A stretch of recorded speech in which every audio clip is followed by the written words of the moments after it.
এই যেমনি যেমনি বুঝি সব ঠিকঠাক আছে তো? সব ঠিক আবু আইকে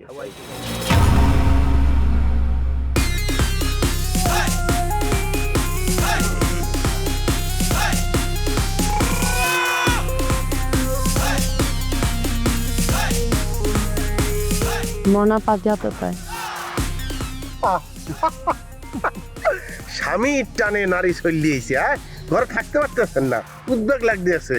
স্বামী বেশি রোমান্টিক তো। কত বড় বেয়াদব তুই। সেকেন্ড চেয়ারম্যান জন্য এই উল্টা পাল্টা কথা কও, আবার দাঁত তলায় আসো না, এক করে দাঁত ভাঙ্গে হালামো কিন্তু। ও কি এরকম করতে আছে কা? শোনেন আপু, আপনি এত বেশি লইবে না। স্বামী যাইবে তো করতে আছে, যেহেতু পাগলা কি চিনে, সে হয়তো কোন জায়গায় তাউরস করতে আছে, কিন্তু আমরা আমাদের পদক্ষেপ ঠিকঠাক নিতে আছি। শোনেন, বিয়া যেহেতু করবেন আপনি মনা পাগলাকে, এইভাবে তো আর দেওয়া যায় না। তার এখন গোসল চলতে আছে, সে 59 দিন পরে একবার গোসল করে। তাই সময় লাগতে আছে, 5 জন হুদা মাছ দিয়ে আছে, কিন্তু যে পরিমাণ ময়লা নামাইতে পারতে আছে না। আবার 59 দিন পরে গোসল করবে তো, সেই জন্য। আর তাছাড়া তাকে আমরা অনেক চেষ্টা করছি যে শেরওয়ানি টেরওয়ানি পরো ভাইয়া, সে পরবে না, সে ওই শালা গায়ে দিয়েই যাইবে বাসর রাইড করতে। কিন্তু আপনার বিষয়টা আমরা বিবেচনায় রাখি না। আমরা আপনার লিগে শাড়ি বেনারসি এরপর যা যা লাগে একটা ভাইয়ার বিবাহ করতে ব্যবহার গানাইতে আসি, কিন্তু একটু কনসিডার আপনাকে করতেই হইবে। ওই মনা পাগলায় শালা কিনতে বাসরটা করবে।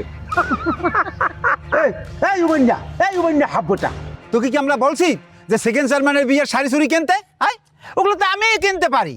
তাহলে সেকেন্ড চেয়ারম্যানের মনা পাগলাকে বিবাহ করবে কিসের জন্য? হ্যাঁ, কেন করবেন আপনি তাকে বিবাহ? সেকেন্ড চেয়ারম্যানের পাত্র হিসাবে মনা পাগলার সাথে কেটা বেশি যোগ্য? আমি বেশি যোগ্য, তাহলে আমিই তো বিয়ে করতে পারি। হ্যাঁ, পারি না কি? যোগ্যতার দিক দিয়ে তুমি দ্বিতীয়। ওনাকে বিয়ে করার যে মাপকাঠি, যে মানদণ্ড একটা পুরুষের থাকা দরকার, মনা পাগলা তোমার তো অনেকখানি আগে গিয়া। তবে ভাইয়া, তোমার হতাশ হওয়ার কিছু নাই। মনা পাগলা বিয়ে করে কিছুদিন থাকতে এরপরে কইবে এটা উঠ, মানে তালাক দেবে, সেকালে তুমি বিয়ে করতে পারবা।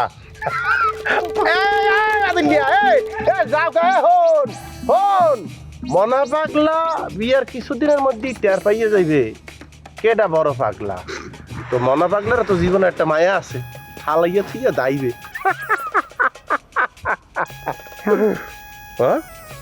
আমনের ধারে আমি হাত জোর করিয়া অনুরোধ করতে আসি, রিকোয়েস্ট করতে আসি, আল্লাহর ওয়াস্তে আপনি এগুলো বন্ধ হারেন।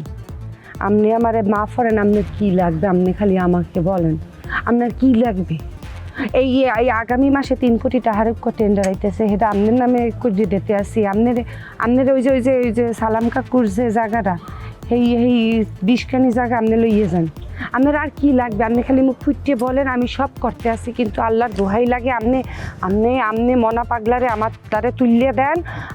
আপনি ওই ভিডিওটা ডিলিট করেন, মনা পাগলারে তুলিয়ে দেন। এরপর আপনি যা বলবেন আমি সব কিছুতে রাজি। আপনি প্লিজ আপনার ধারে রিকোয়েস্ট করিয়ে বলতে আসি। হনছ তোরা অনুরোধের আসর গানের ডালি চলতে আছে। যেই সমস্ত সম্পত্তির একটা বিবরণী দিয়েছেন, মিডিয়ান পক্ষে 7 কোটি খারায়, হাই ওই সালাম কাকুর মারা জমিটা 20 খানি। শোনেন আপু, আমার মনে হয় না এত অল্পতে ছাড়িয়ে দেওয়া ঠিক হইবে। মনা পাগলা এই মুহূর্তের মধ্যে বিশাল আছেন, এই এত দেওয়া ঠিক হইবে? এইটা হয় দেওয়া ঠিক হইবে না? এটা ঠিকই আছে, তবে এই মুহূর্তে মনা পাগলা হইতেছে আমাদের স্বর্ণের টুকরা, হীরের টুকরা। দাড়ি পাল্লায় যদি এক পাল্লায় মনা পাগলারে আর এক পাল্লায় সেকেন্ড চেয়ারম্যানের যদি আইনে সোনা দানা হীরের টুকরা এই যদি দিই, হ্যালো যদি দুইটা সমান সমান হয়, তাইলে আমরা একটা বিবেচনা করতে পারি। তুই কি কহবো? এখন এলাকাবাসীর তো প্রত্যাশা আছে, হেয়াও পূরণ করতে হইবে। শোনেন, যেহেতু সে একটা সমঝোতা চুক্তির একটা আওয়াজ দিয়েছে, মই রাজি। তাইলে ওইটাই কথা রইলে, এখন আপনি চেষ্টা করিয়ে দেখেন এবং বিবেচনা করেন। এক পাল্লায় থাকবে হিরিয়া মণি মুক্তিয়া সোনা দানা, আর এক পাল্লায় থাকবে মনা পাগলা। মনা পাগলার ওজন সম্পর্কে তারও নাকি আছে। সাধারণ যে পাল্লা, ওই সমস্ত পাল্লায় তার ওজন ধরে না। গাছ কাটার পাল্লা অথবা পাথর মাপার যে মেশিন, ওইটাতে সোনা গয়না দিয়ে ওজন দিতে হইবে। চেষ্টা করিয়ে দেখেন আপনি, যান।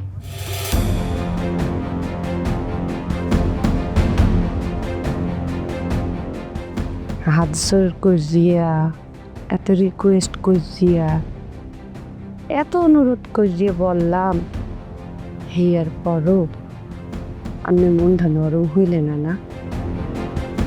মাফ করিয়ে দেবেন, মাফ করিয়ে দেবেন, মাফ করিয়ে দেবেন, কারণ আমি ভুলে গেছিলাম আমি সেটেন্সিং, আমি কারো ধারে রিকোয়েস্ট করি না, অর্ডার দিই, অর্ডার। সেনারূপে ফিরিয়ে আসছে সে, খোলস থেকে বাইরে আসছে। আচ্ছা, ওই দর যদি মোনা পাগলার একটা ডেনা আর কল্লার রূপে পর হয় আসবে, এক সেকেন্ডের মধ্যে মরজি। হ্যাঁ একটা মাইয়া মানু আল্লাহ ওরে কোনো রকমে মিলে, মাইয়া একটা মিলে একটা হুমকি দিয়ে গেছে সে।